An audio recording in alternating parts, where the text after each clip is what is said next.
And the principles by which God deals with us, and which are revealed in the Scriptures, I think flow from that reality. And let me just back up a little bit. Jesus was baptized.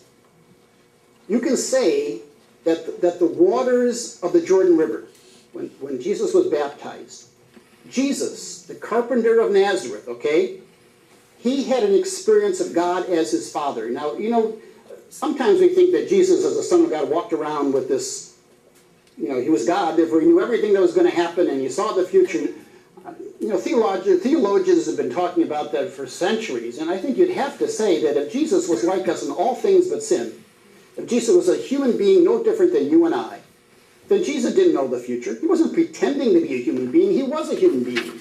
So his future was as clear as the future is for us. We just don't know what's coming. And even as we grow up, we come to discover what it means to be an adult, what it means to be a believer. But Jesus, as a human being, not to diminish that's the hard part about talking about Jesus. You're talking about the divinity and the humanity, you know, wed together. But theologians will, I think, be saying today that Jesus had to come to appreciate his own divinity, who he was, just as we as human beings come to appreciate who we are. That Jesus grew probably in an appreciation of his very identity as one with the Father. And if you begin with that premise, you can say that at the Jordan River, that when the voice of God spoke to the event, that Jesus had an experience of God as his Father. And maybe more specifically, we can say that Jesus, I would call it, had an Abba event. Abba event. Abba is the word that Jesus used to refer to God, his Father, to God. We in English, remember, Jesus didn't speak English. He spoke Hebrew, really Aramaic, a kind of a dialect of Hebrew. The word that Jesus used to describe God was Abba, a word that we translate in English as Father, but it really isn't Father. Anybody know what Abba means? Yeah. Daddy. In English, Daddy, or Mommy, you want to use the same kind of approach of it, that word Daddy or Mommy can only be used in the context of a parent-child relationship. You can't call Daddy or Mommy anybody in the street, no matter how good of a friend they are. There's only, with that word, it refers to life-giver, it refers to intimacy, it refers to familiarity, and it refers to all kinds of things we understand with Daddy. Jesus used to the divine, to the transcendent. So Jesus, at his baptism at least, had an experience, an intimate experience, that God was more than distant, that God was Daddy, that God was, there was an intimacy between him and God. And when Jesus came up from the waters of the Jordan, he experienced something that convinced him that God had forever taken possession of him as his beloved. You are my beloved Son. I am Daddy to you. I am life-giver to you. I am Father to you. He experienced that. And this baptism experience led him to his mission to preach the gospel of his Abba experience, which he believed was to be a shared experience. The good news was that this was not just his experience, but it was to be for all people. I really believe that people today are hungry for an experience like Jesus had. For many people today, you know, God is distant or God is dictatorial. You ask a lot of people today, where is God? Well, God's up in heaven, and God's watching me, you know. Or God is here's the laws you can't break, and you break it, you know, there you go. And maybe that's simplistic, but I think a lot of people, God is far from their life, and I think for a lot of people, God is a stern judge or judge. I think people, without even realizing it, crave to find God is real. They crave to find that God is near. And people crave to know that they are loved. Not for what they do, but for who they are. That they are beloved of God. I think people crave, they yearn, without realizing it or articulating it that way, they crave an Abba experience.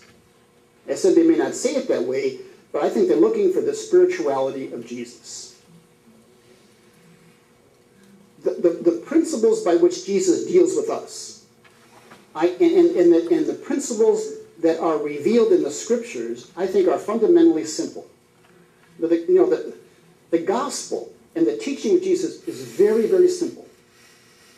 what I want to do is present these basic principles of gospel spirituality which gave birth to Jesus' teaching and which shares with us Jesus' experience of God. And these basic principles, I think, unite all of the elements in Christianity. And if we grasp them, we see how things are connected. We as Catholic people have certain things that are precious to us. The scriptures are precious to us. The liturgy is important to us. Spirituality is significant to us. Prayer is important. Life is important. Especially the scriptures, though. And I think for a lot of people, they have all these things in that. You know, they believe in the sacraments. They believe in the authority of the church. They believe in the Eucharist. They believe in prayer. They believe in the saints. All this stuff. What a lot of people like is how that's all connected, how it's all unified, how it's all brought together. And it is. And I hope that when we talk tonight and especially the next 2 weeks, we're going to see that what we believe as Catholic people is not just a bunch of disjointed things, but it's all woven together in a common theme. But especially the Word of God, because there's a common message there throughout. And once we understand and grasp, I keep saying the word principles, maybe I should use the word mindset. The mindset by which Jesus lived and the mindset by which Jesus taught, then I think every passage of the scriptures will be variations on the same thing. Even the tough passages, especially those tough passages, things like in Matthew where Jesus says, unless you become like a little child, you cannot enter the kingdom of heaven. What does that mean? Or Jesus says, ask and you will receive, seek and you will find, knock and it will be opened. Did you ever knock, you ever seek, you ever find, and you didn't get what you knocked and sought and tried to find? Or Jesus says, if you're going to come and get and bring your gift to the altar, and you remember you have something against your neighbor, leave your gift and go first be reconciled. What does that mean? And there's a lot of tough passages in the scriptures, especially the Gospels, that I think make a lot of sense when we understand them in light of what I'm going to talk about tonight. And so with that said, I want to tell you a story. And that's all I want to do tonight is tell you a story. And then you go home. It's a story that Jesus told, even though he never told it this way. Okay? How do all good stories begin? Once upon a time. Once upon a time. Once upon a time, in medieval Europe, there was a poor little village. It was a little village, consisted of a couple hundred people, 200-300 people.